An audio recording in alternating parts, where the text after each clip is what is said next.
Assalamualaikum warahmatullahi wabarakatuh. Baiklah, pada video kali ini saya akan membahas tentang faktor lingkungan. Sebelumnya perkenalkan, nama saya Jono Prananda, NIM 201020404046, dengan dosen pengampu Bapak Hendra Lardiman SSI MPD. Adapun materi pembahasannya yaitu yang pertama hubungan organisme dengan lingkungan, yang kedua iklim, yang ketiga tanah. Hubungan organisme dengan lingkungan. Hubungan antara makhluk hidup. Setiap makhluk hidup yang hidup selalu bergantung pada makhluk hidup yang lain. Tak ada satupun makhluk hidup yang dapat hidup sendiri. Hubungan antara dua jenis makhluk hidup yang hidup bersama dinamakan simbiosis. Yang pertama, simbiosis mutualisme, yaitu hubungan antara makhluk hidup yang saling menguntungkan. Contohnya kupu-kupu dan tanaman bunga, kerbau dengan burung jalak. Yang kedua, simbiosis komensalisme, yaitu hubungan antara makhluk hidup yang hanya menguntungkan satu pihak, sedangkan pihak lain tidak diuntungkan dan tidak dirugikan. Contohnya hubungan antara ikan hiu dengan ikan remora, hubungan anemon laut dengan ikan badut, dan hubungan antara tanaman paku dan pohon besar. Yang ketiga, simbiosis parasitisme, yaitu hubungan antara makhluk hidup yang hanya menguntungkan satu pihak, sedangkan pihak yang lain dirugikan. Contoh, kutu yang hidup di tubuh hewan, bunga rafflesia yang hidup di tumbuhan inangnya.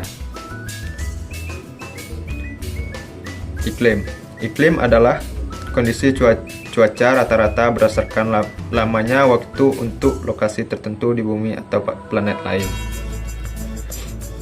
Beberapa pengertian iklim menurut para ahli, diantaranya yang pertama, menurut World Climate Conference tahun 1979,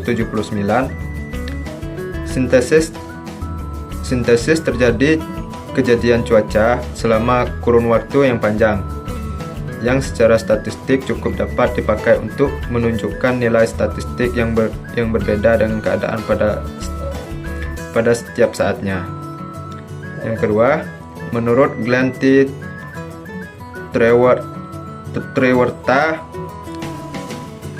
tahun 1980, konsep abstrak yang menyatakan kebiasaan cuaca dan unsur-unsur atmosfer di suatu daerah selama kurun waktu yang panjang.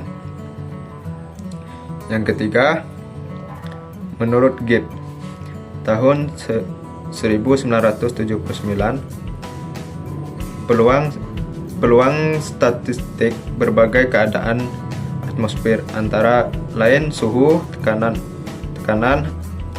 angin, kelembapan yang terjadi di suatu daerah selama kurun waktu yang panjang. Unsur-unsur iklim. Yang pertama, penyinaran matahari. Matahari merupakan pengatur iklim di bumi yang sangat penting dan menjadi sumber energi utama di bumi. Yang kedua, suhu udara.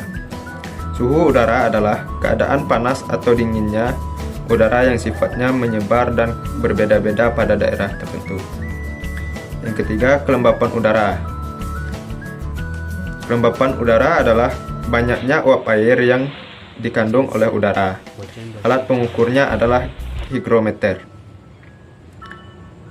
Yang keempat, awan. Awan merupakan massa dari butir-butir kecil air yang larut di lapisan atmosfer bagian bawah. Awan dapat menunjukkan kondisi cuaca. Yang kelima, curah hujan. Curah hujan adalah jumlah hujan yang jatuh di suatu daerah selama waktu tertentu. Yang keenam, angin. Angin adalah udara yang bergerak di daerah yang bertekanan tinggi atau maksimum ke daerah yang bertekanan rendah minimum. Tanah dalam bahasa Yunani yaitu pedon dan bahasa Latin solum adalah bagian kerak bumi yang tersusun dari mineral dan bahan organik. Manfaat tanah. Manfaat tanah bagi kehidupan manusia antara lain tanah sebagai lahan, bahan baku industri dan sumber energi. 1. Tanah sebagai lahan dimanfaatkan untuk pemukiman, lahan industri, lahan pertanian dan lain-lain.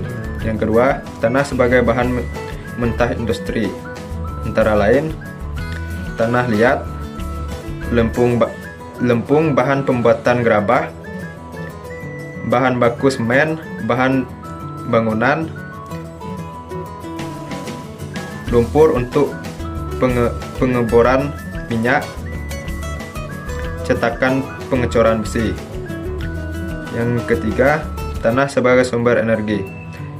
Tanah gambut merupakan salah satu sumber energi alternatif.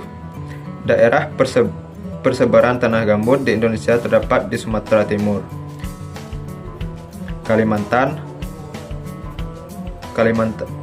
Tengah, Kalimantan Selatan, dan Papua. Fungsi umum tanah. Yang pertama, tempat tumbuh dan berkembang biaknya perakaran tanaman. Yang kedua, penyediaan kebutuhan primer tanaman. Yang ketiga, penyediaan kebutuhan sekunder tanaman.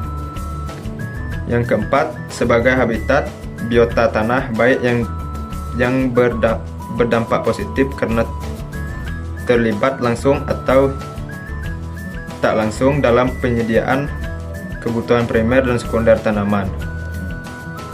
Yang kelima, lokasi pembangunan sebagai infrastruktur seperti bangunan rumah, kantor, supermarket, jalan, terminal, stasiun, dan bandara. Yang keenam, sebagai tempat berdiri tegaknya dan bertumpunya sebuah tanaman. Yang ketujuh, fungsi yang selanjutnya yaitu penyediaan dan gudangnya air bagi suatu tanaman.